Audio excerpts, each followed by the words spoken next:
Hello everyone, good morning.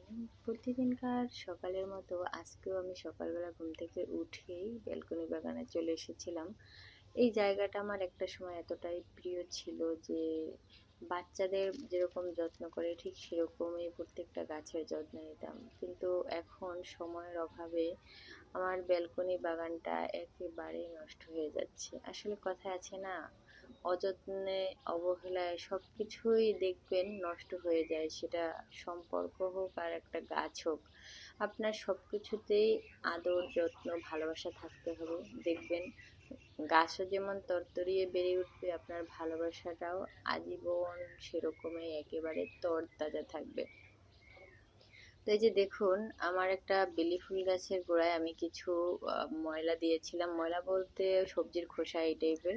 তো সেখানে কিছু করল্লার বীজ ছিল, সেখান থেকে এই যে কতগুলো গাছ হয়েছে, আর অনেক অনেক করল্লা ধরেছে, জানি না কতগুলো হবে।